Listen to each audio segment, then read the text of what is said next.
I used to think our greatest trials were behind us, but it turns out they were just beginning. My name is Helena, and at 62 years old, I thought I had seen it all.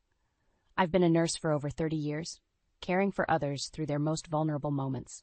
Little did I know, my own life was to be turned upside down. Mom. I don't know how you do it, Martha said, shaking her head in admiration. Working those long shifts at the hospital and still coming home to a clean house and a hot meal. Dad's been such a rock, taking care of everything on the home front. I smiled warmly at my daughter, feeling a surge of gratitude for my husband, Roy. After retiring from his engineering job a few years ago, he had insisted on managing our household so I could focus on my nursing career. Your father has been a godsend, I agreed. I'm not sure I could have kept up this pace without his support. Little did I know, those words would soon come back to haunt me. Later that evening, as I was getting ready for bed, my phone pinged with a notification from our bank. Unusual activity on our account. Frowning, I opened the app, fully expecting it to be a false alarm or a simple mistake. Roy handled all our finances these days, so I hadn't really paid close attention to the statements in quite some time. But as I scrolled through the transactions, my heart began to race. Luxury hotel bookings, expensive restaurant charges, lavish purchases from high-end boutiques, all on dates when Roy claimed to be out volunteering or running errands. Suddenly, his frequent absences from home took on a more sinister hue. At first, I tried to rationalize it. Maybe he was just treating himself after years of hard work and sacrifice. But the dates, the amounts, the patterns, it all pointed to something more insidious. A sickening realization began to take root. My husband, the man I had trusted implicitly for over 40 years, might be betraying me in the cruelest way imaginable. I sat on the edge of our bed, clutching my phone, as a kaleidoscope of emotions swirled within me. Anger, hurt, disbelief, and a creeping sense of determination. I refused to be just another statistic, another woman discarded and disrespected in her later years. No, I would not confront Roy directly. Not yet. I needed proof, a solid foundation to stand on before I made my move. With trembling hands, I began documenting every suspicious transaction, every unexplained absence. This was just the beginning, but I would get to the bottom of this, no matter how painful the truth might be. One way or another, I would regain control of my life. Roy might have thought he could take advantage of my trust, but he was about to learn just how resilient and resourceful this 62-year-old nurse could be. The next day, I met my dear friend Linda for lunch, as we did every few weeks. Linda and I had been nurses together for years, bonding over the shared challenges and triumphs of our demanding careers. "So how's everything going with you and Jim?" I asked, trying to keep my tone casual despite the turmoil brewing inside me. Linda's face lit up with a warm smile. "Oh, it's been wonderful. We're actually planning a little anniversary getaway next month. Jim surprised me with a reservation at that fancy resort up in the mountains. You know, the one with the spa and the incredible views." My heart skipped a beat as she described the very same luxury hotel I had seen charged to our account on a weekend when Roy claimed to be volunteering at the local shelter. I forced a smile, nodding along as Linda gushed about the romantic trip. "That sounds just lovely," I managed to say, my mind racing. "You two deserve some quality time together after all these years." As Linda continued chatting, I found it increasingly difficult to focus on her words. The pieces were falling into place, and the picture they formed made my stomach churn. Roy's frequent absences, the unexplained charges, the fancy hotel getaway, it all pointed to one inescapable conclusion. My husband was having an affair. I excused myself to the restroom, needing a moment to collect my thoughts. In the privacy of the stall, I allowed the tears to flow, my body shaking with a potent mix of heartbreak and rage. How could he do this to me, to our family, after everything we'd been through together? But even as the pain threatened to consume me, a steely resolve took root. I would not be a victim in this story. Roy might have thought he could deceive me, but he was gravely mistaken. I would gather the evidence, make a plan, and when the time was right, I would strike back with a vengeance he never saw coming. Splashing some water on my face, I took a deep breath and rejoined Linda, putting on my best poker face. I couldn't let on that anything was amiss, not until I had everything in place. For now, I would play along, all the while plotting my next move. Over the following weeks, I became a master of deception, matching Roy's lies with my own carefully crafted facade. Whenever he mentioned his volunteer nights, I would simply nod and smile, and it making no indication that I suspected the truth. All the while, I was meticulously documenting his movements, tracking his expenditures, and gathering the proof I would need to bring his house of cards crashing down. The more I uncovered, the angrier I became, not just at Roy, but at myself for being so blind, for trusting him so completely. But that anger fueled my determination. I was done being the naive, trusting wife. It was time to show Roy and the world just how strong and resilient this 62-year-old woman could be. With each passing day, the evidence against Roy mounted, and my determination grew stronger. I knew I needed irrefutable proof of his betrayal before I could take any decisive action. So one morning, I called in sick to the hospital and set my plan in motion. I tracked Roy's movements from the moment he left the house, maintaining a safe distance to avoid detection. He went about his usual routine, running errands and grabbing lunch at a local diner, giving no outward indication that anything was amiss. But I knew better than to let my guard down. Finally, in the early evening, Roy's car pulled into the parking lot of an upscale restaurant in the city's affluent district. My heart pounded as I watched him exit the vehicle and straighten his jacket, clearly preparing for a special occasion. This had to be it, the moment I had been dreading, yet simultaneously longing for. Slipping into the restaurant through a side entrance, I found a secluded spot where I could observe without being seen. And there he was, my husband of over 40 years, greeting a strikingly beautiful woman with a warm embrace. The way they held each other, the familiarity of their movements, left no doubt in my mind. This was Roy's mistress. I felt the air leave my lungs as a tidal wave of emotions crashed over me. Anger, betrayal, heartbreak, it was all I could do to remain composed and focused on my mission. Steadying my trembling hands, I pulled out my phone and began snapping photos, documenting the intimate interactions between Roy and his lover. As they were seated at their table, I studied the woman's face, committing every detail to memory. She couldn't have been more than 45, with long, chestnut hair and a radiant smile that seemed to captivate Roy completely. I watched, sickened, as he gazed at her with an adoration I hadn't seen from him in years. The hours ticked by excruciatingly slowly as they lingered over their meal, laughing and touching in ways that made my stomach churn. Finally, after what felt like an eternity, they rose to leave, sharing one last passionate kiss before parting ways.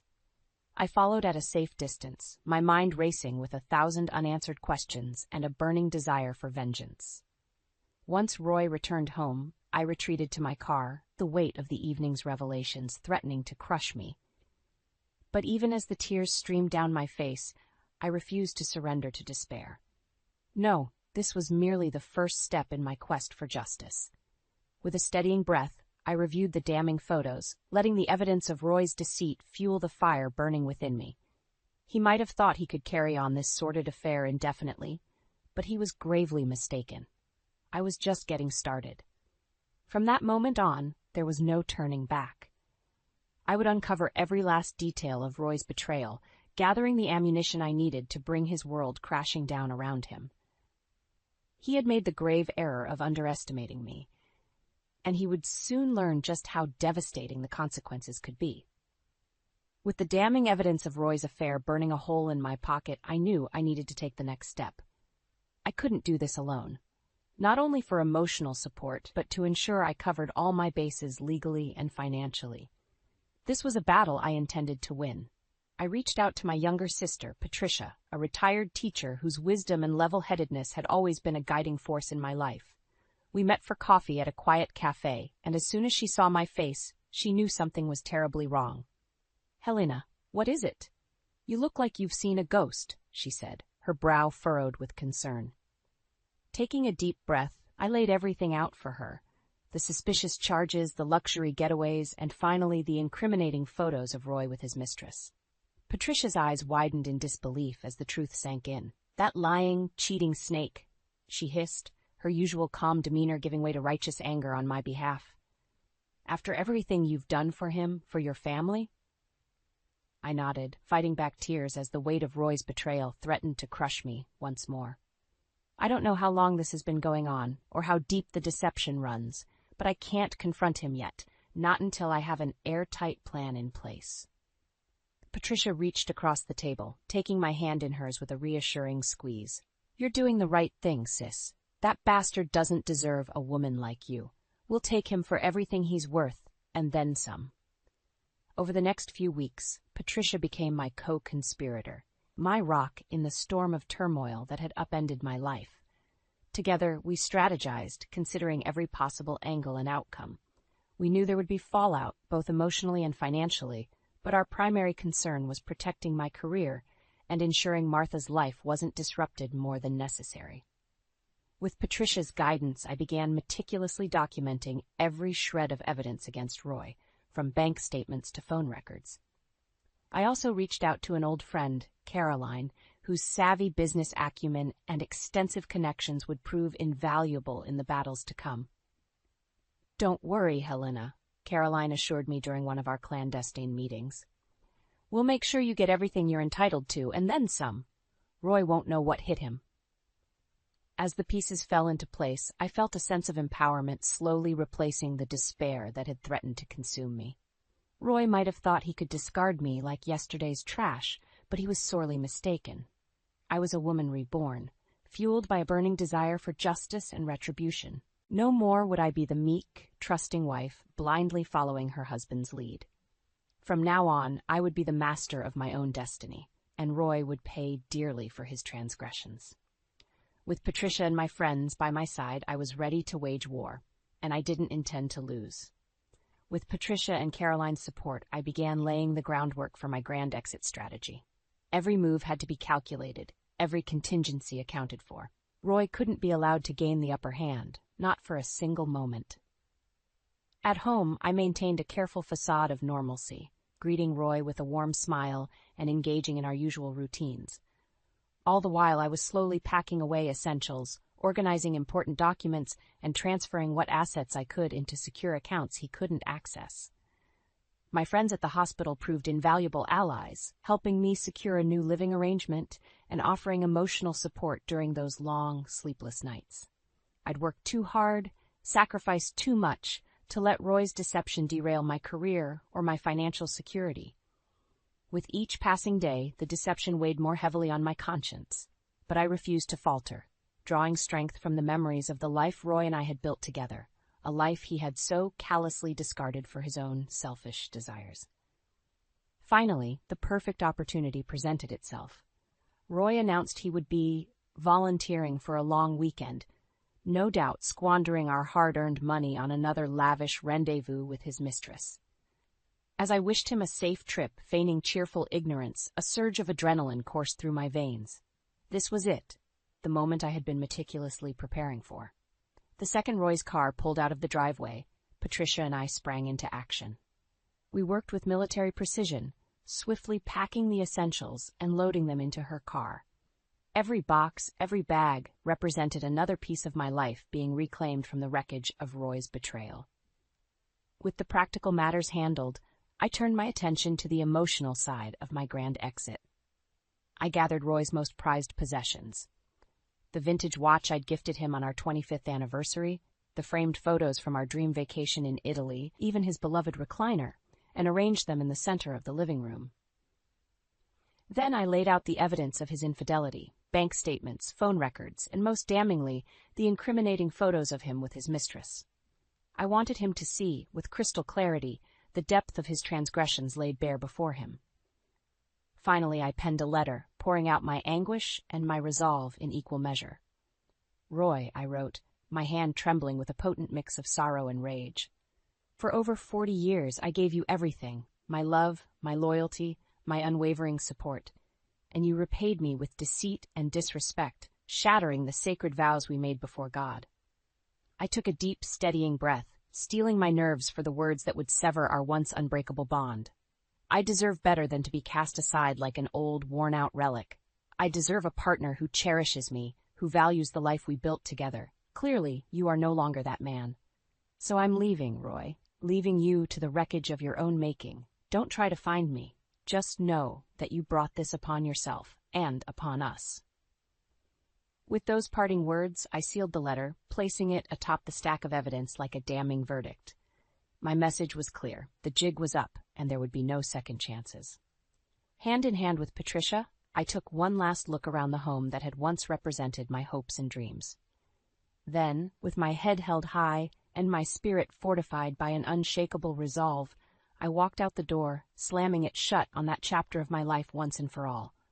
The calm before the storm had passed. Now the real battle was about to begin.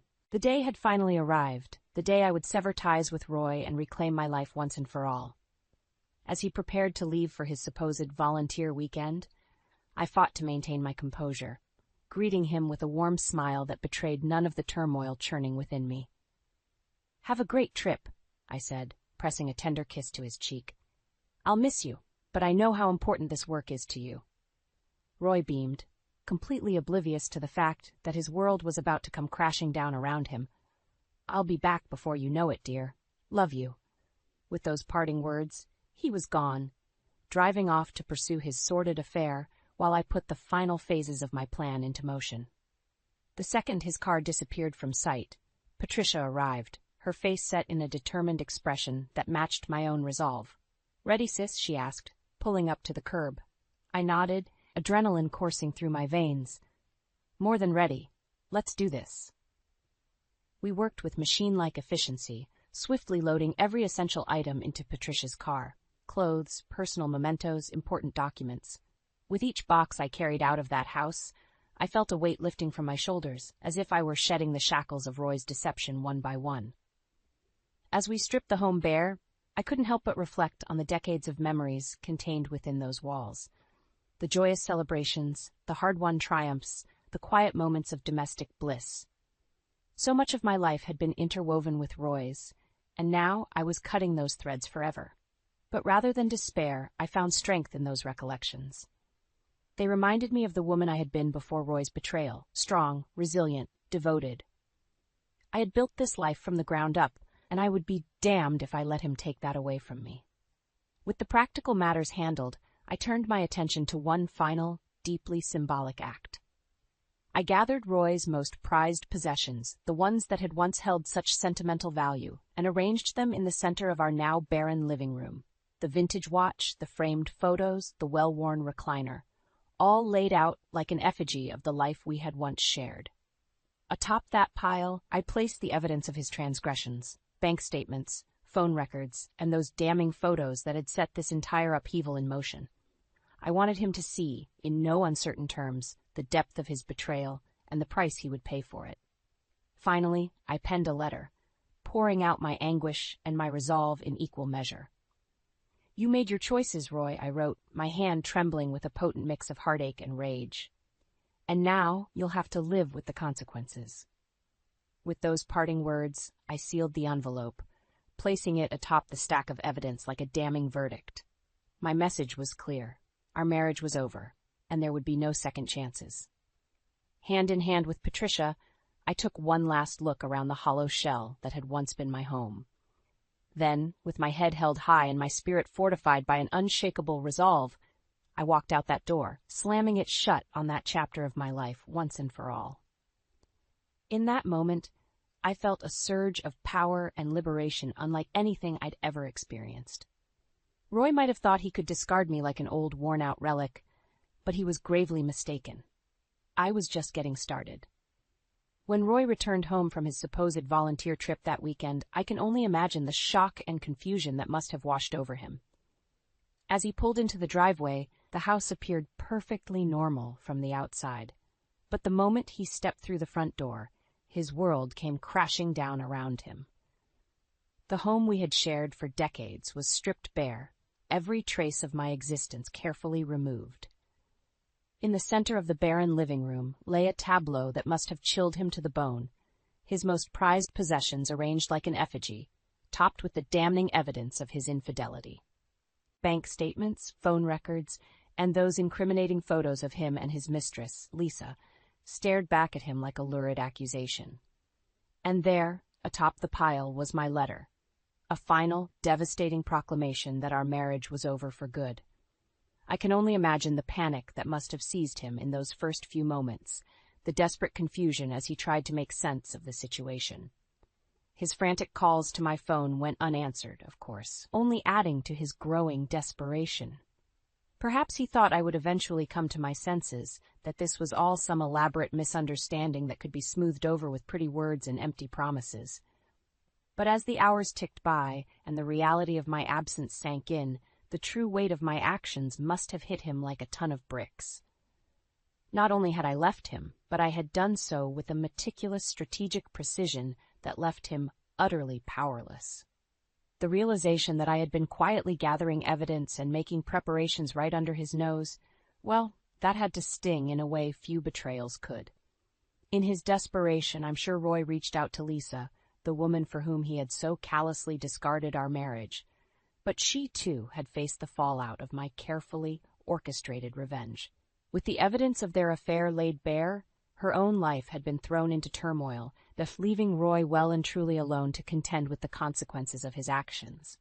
As the hours stretched into days, the isolation and shame must have weighed heavily upon him.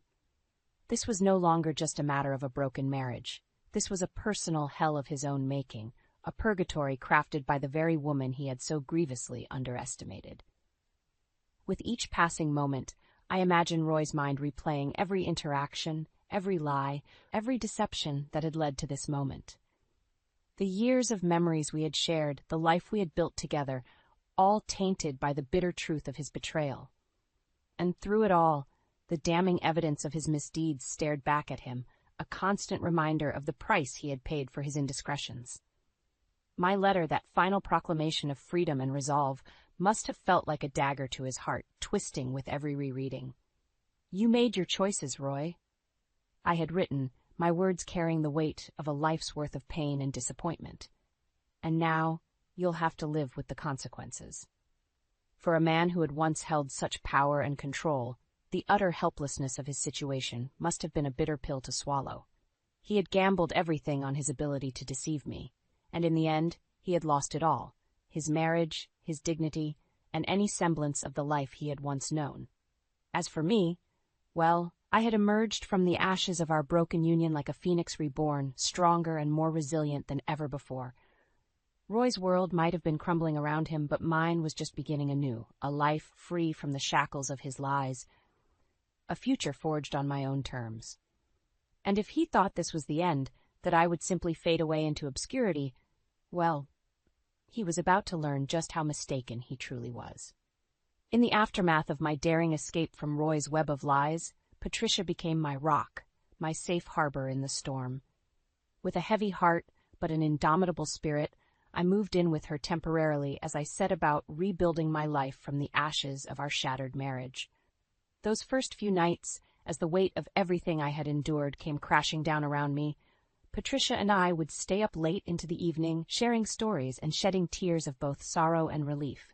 She had been my co-conspirator, my partner in crime, and now she was my shoulder to lean on as I navigated this new, uncertain path. "I'm so proud of you, sis," she would say, squeezing my hand reassuringly. "Roy never deserved a woman as strong and resilient as you." Her words, though simple, carried a profound weight, reminding me of the unbreakable bond we shared as sisters, a bond that had seen us through countless trials and tribulations over the years. We might have been separated by a few years in age, but in that moment, we were united as true equals, warriors who had stared down adversity and emerged victorious. As the days turned to weeks, Patricia and I began the process of finding me a new home, a sanctuary where I could start fresh, free from the ghosts of Roy's betrayal. We scoured listings, attended open houses, and eventually we found the perfect place, a cozy little bungalow with a beautiful garden out back, just waiting to be brought back to life. Moving into that new space, I felt a profound sense of rebirth wash over me. These walls held no echoes of the past, no lingering memories of the life I had once shared with Roy. This was my clean slate, my chance to redefine myself on my own terms. Slowly but surely, I began settling into a new routine, balancing my work at the hospital with the task of turning my house into a home. With each personal touch I added, each cherished memento I unpacked, I felt a little more of the weight lifting from my shoulders. My friends from work rallied around me, offering support and understanding in a way only those who had witnessed my turmoil could. They celebrated my newfound freedom, marveling at the strength it must have taken to orchestrate such a daring escape. And then there was Martha. My beautiful, resilient daughter had been kept largely in the dark about the true depths of Roy's deception, but when she learned the truth, she didn't hesitate to throw her support behind me wholeheartedly. "Mom, I'm just so sorry you had to go through all that," she said, tears shining in her eyes as we embraced. "But I'm in awe of your courage and your strength. You're an inspiration." Her words, spoken with such pure admiration and love, were like a soothing balm on the still raw wounds of my heart. In that moment, I realized that while Roy might have shattered our family's foundation, the bonds that truly mattered, the ones between mother and daughter, sister and sister, remained unbroken, fortified by a love and respect that transcended any one person's actions. As the weeks turned to months, I found myself settling into a new normal, one defined not by the shackles of Roy's betrayal, but by the empowering freedom of choosing my own path. Each morning I would wake up in my little bungalow, surrounded by the reminders of the life I had so bravely claimed for myself, and I would feel a surge of pride and contentment. This was my life now, a life forged in the fires of heartbreak and deception, but ultimately tempered into something stronger, more resilient, and more authentically mine than ever before. Roy might have thought he could break me, but in the end, he had only succeeded in unlocking a wellspring of inner strength I never knew I possessed. And as I looked ahead to the future, I did so with a renewed sense of purpose and a profound gratitude for the incredible network of women who had rallied around me.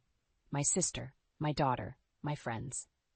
Their love and support had been the light that guided me through my darkest days, and it was that same light that would continue to illuminate my path forward, come what may.